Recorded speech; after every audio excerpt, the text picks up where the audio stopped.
Good morning, everyone, and thank you for joining the H.C. Wainwright 2022 Global Investment Hybrid Conference. My name is Anzel Knuni, and I'm part of the Corporate Access team at H.C. Wainwright. While we're hybrid this year, we're confident we're going to be able to provide value to you with over 550 companies presenting at the conference and multiple sector tracks devoted to life sciences, cryptocurrency, blockchain and fintech, technology, media and telecommunications, clean tech, and growth. H.C. Wainwright is a full-service investment bank dedicated to providing corporate finance, strategic advisory, and related services to public and private companies across multiple sectors and regions. The in-person venue for the event is the Fontainebleau Hotel in Miami, and virtual participation will be staged simultaneously with company presentations scheduled as live feed and available on demand. Please join us for one-on-one meetings, corporate presentations, and panels that will be available live and streaming on May 24 to 26. With that said, have a productive and enjoyable day, and I would like to introduce our presenter. I'd like to welcome Chris Luce, CSO of Frequency Therapeutics. My name is Chris Luce, and I'm the CSO and co-founder of Frequency Therapeutics. Today, we are going to discuss several exciting recent advances our company has made and how these advances have set the stage for important clinical milestones over the next 9 to 12 months. Based on the broadest clinical data set ever created in the hearing restoration space, we're now running a large phase 2 trial that we believe is optimally designed to demonstrate the potential of our lead candidate to restore hearing. As we shared late last year, our emerging pipeline of regenerative medicine therapies has yielded 2 new promising programs, one in hearing restoration and the other addressing the largest unmet need in multiple sclerosis. I'm excited to discuss both of these efforts in greater detail.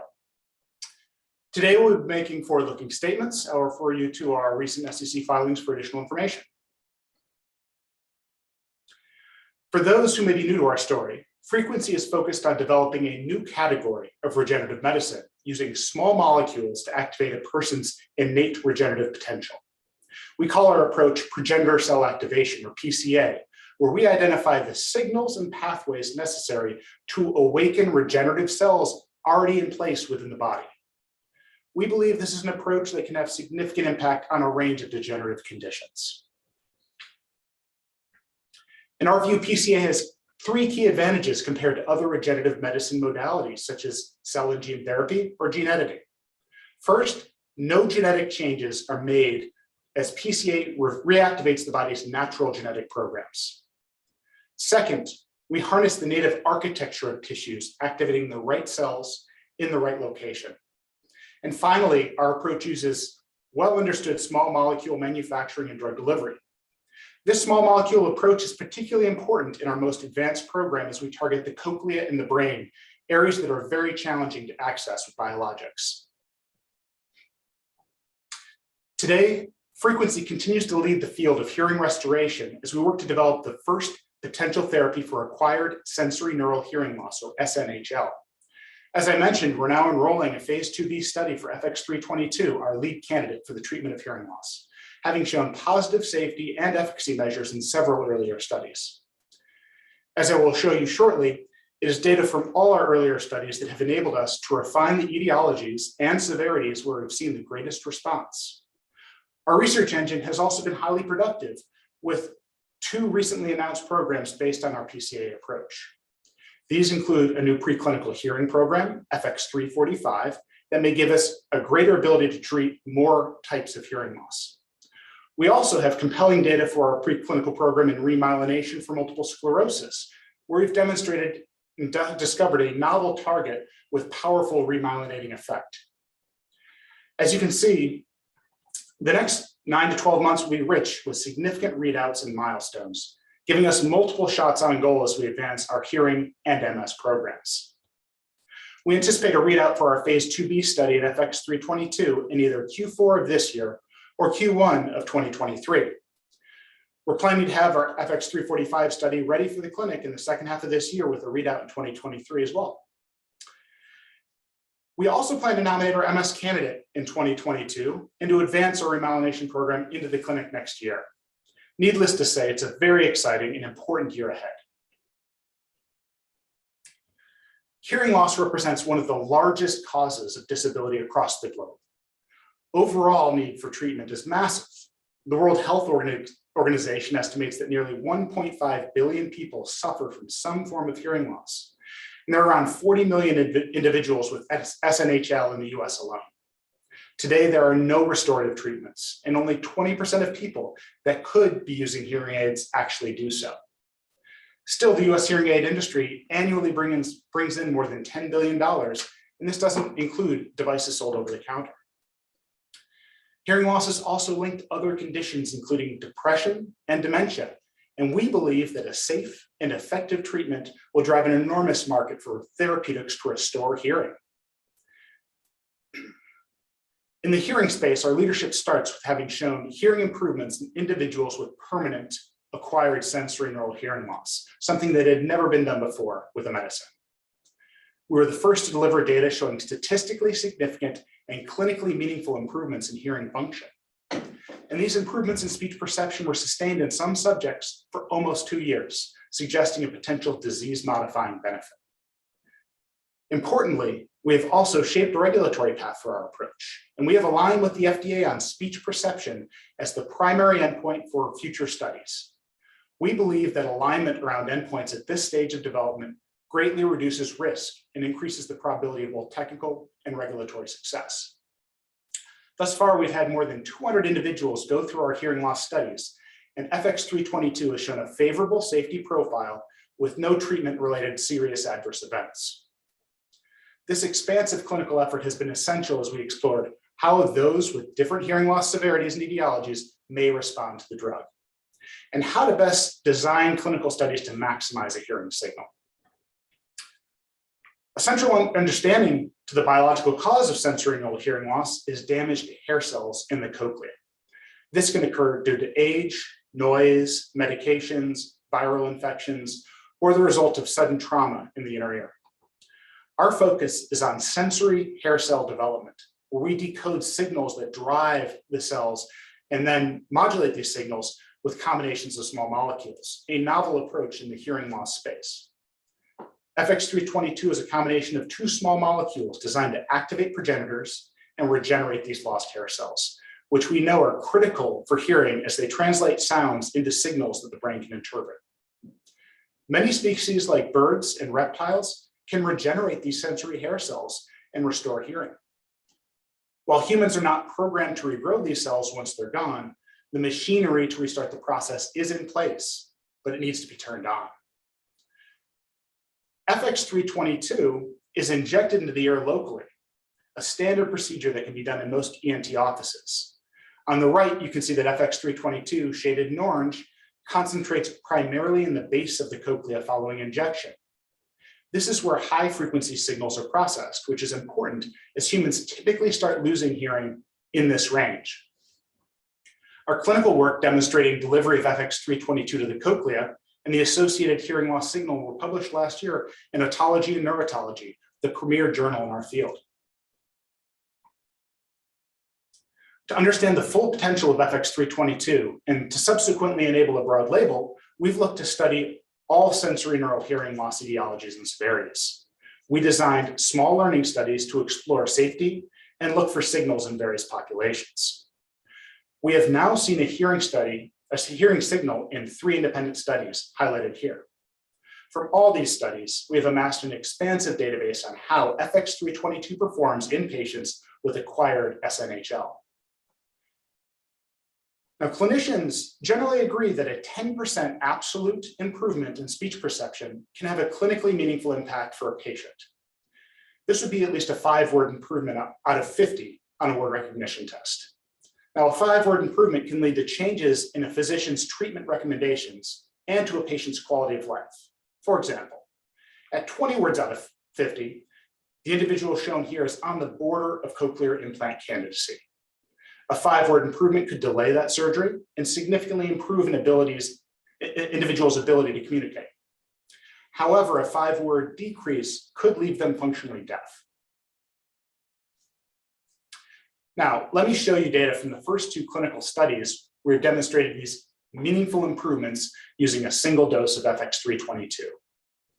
Studies 201 and 111 are both controlled studies, the first placebo-controlled, and the other using the contralateral untreated ear as control.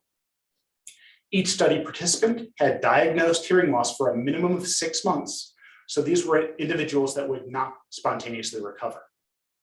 As you can see on the chart, in each study, more than 30% of subjects had a greater than 10% absolute improvement in their word recognition scores.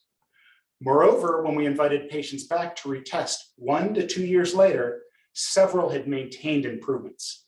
It was remarkable to see sustained improvements following a single injection, clearly suggesting a disease-modifying effect. The scale of our FX322 clinical program has enabled us to pool single-dose trials to look for patterns in the data, while giving us important insights into the characteristics of responders. On this slide, you can see 2 ways that we have evaluated pooled data to inform our broader program. Moreover, you can see the breakout of subjects who showed at least a 10% absolute change in speech perception from baseline. When we pool the data from 3 of the single-dose trials, you see changes in FX322 treated patients that clearly exceed the threshold for meaningful improvements, including some subjects that had a 40% absolute word increase. Only a small fraction of placebo-treated patients or untreated ears land above the threshold. Looking at the pooled data, we can also see the percentage of patients who exceeded the 95% confidence interval for this test, and how placebo-treated patients and untreated ears are consistent with historical literature standards.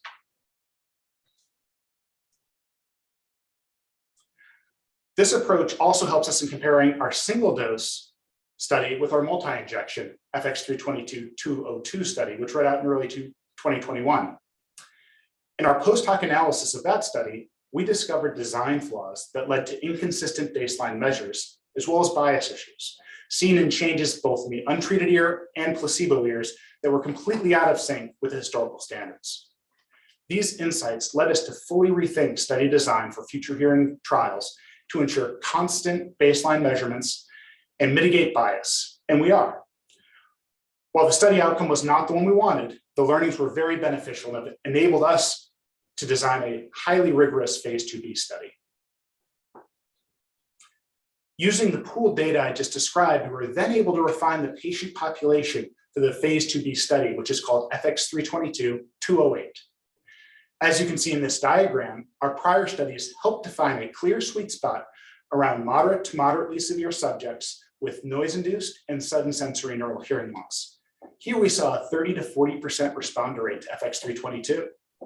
The orange circle indicates our focus for the 208 trial, a hearing loss population that represents 7 to 10 million people in the US alone. It's important to remember that these subjects had permanent hearing loss, and where data now show clinically meaningful improvements in speech perception, this is something that's never been seen before. Our 208 study is now recruiting and aims to include 124 subjects in total. It is equally balanced with 62 patients per cohort and has a primary endpoint of speech perception. As I mentioned, we have implemented several key measures to mitigate bias and worked with leading experts who design studies where the endpoint requires patient response. These design updates include a lead-in phase with multiple visits to establish a clear baseline value, the ability to disqualify those patients with poor consistency across visits, the masking of both patient and site to further mitigate potential bias, and ongoing surveillance so we can provide feedback to sites, allowing us to enhance compliance and consistency across the study. We are confident these design components bring a crucial level of critical quality control and rigor. Finally, late last year, we reported our 3rd study to show a hearing signal, this time in individuals with severe hearing loss. Our FX322-113 study enrolled individuals that were likely to be cochlear implant candidates. Because of the subject's hearing deficits, we added an additional measure called sentence and noise test, which is commonly used with this patient population. In the study, we saw a hearing signal in the sentence and noise test with several subjects exceeding the signal to noise ratio that's considered to be clinically meaningful. While early, we believe that these are important data as we look at how FX322 may work as a standalone therapy or in combination with hearing devices for these more severe populations. And our efforts to restore hearing have not stopped there. Throughout our journey, we have asked ourselves whether we could create a new candidate for hearing restoration that could directly reach a larger portion of the cochlea. We recently announced that we have done just that. FX345 is a hearing restoration clinical candidate that achieves broad exposure through a large portion of the cochlea. We believe this will enable us to assess whether our approach can have an even greater patient impact or help a broader population. Given the significant heterogeneity across hearing loss types, deeper delivery in the cochlea using FX345 may extend the reach of our treatment. We're now aiming to have an IND filed for FX345 in the coming months. Another key question we have worked to answer is how can we apply PCA to create therapies for additional degenerative diseases? To address this, we recently unveiled preclinical data for a novel potential therapy for remyelination and multiple sclerosis. MS is a devastating neurological disease that affects nearly 1 million patients in the US alone. The disease causes the patient's immune system to attack myelin, the protective coating on the nerve cells and brain. While existing MS therapies work to slow down this attack, none rebuild myelin. Repairing neurological damage remains the critical unmet need for MS patients. Our approach is to activate the natural progenitors that create myelin to restore structure and function. And to that end, we've identified a novel target that is highly effective at driving remyelination. We've also developed multiple NCEs that outperform previously reported remyelination candidates in rigorous in vivo models. The target we are most excited about we call Target 14, which we have yet to disclose. We confirmed Target 14 by using specific antibodies in cell culture. And we believe our discovery gives us a key competitive advantage. To our knowledge, it is not a target that others are pursuing. As MS is a demyelinating disease, we assessed remyelination by running our compound against other advanced and well-known remyelination candidates.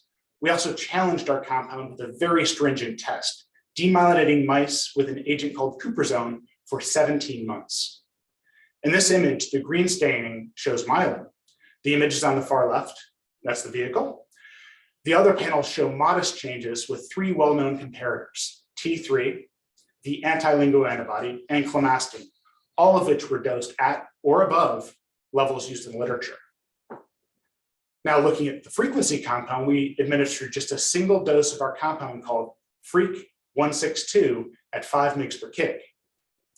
As you can see, there's a dramatic increase in myelin basic protein in both white and gray matter throughout the brain.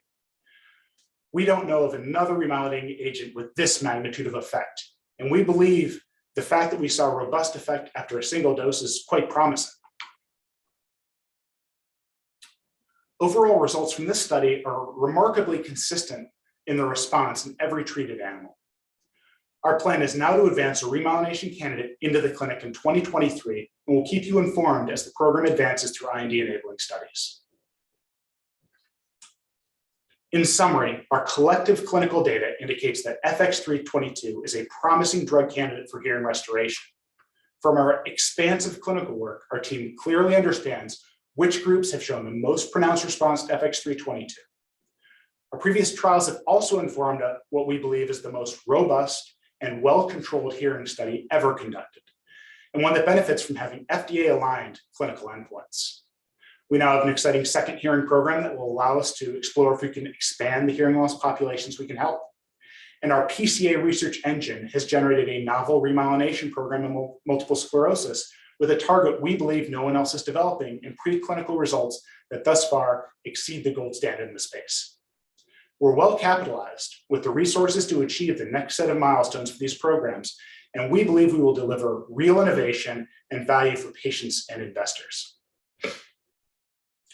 I'm very proud of the Frequency team and their continued focus on the potential of our science. I want to thank all people who have participated in our clinical studies, as well as the investigators leading them. We deeply appreciate their ongoing commitment to innovation and to advancing new medicines for hearing loss and MS. Thank you for your time today. Thank you so much, Chris. I want to thank all of our presenters for taking part in what has been a very productive and informative series of presentations. We appreciate the time and effort that went into preparing them, and we're very grateful for your flexibility and your presence at our conference this year. Thank you again from the H.C. Wainwright team.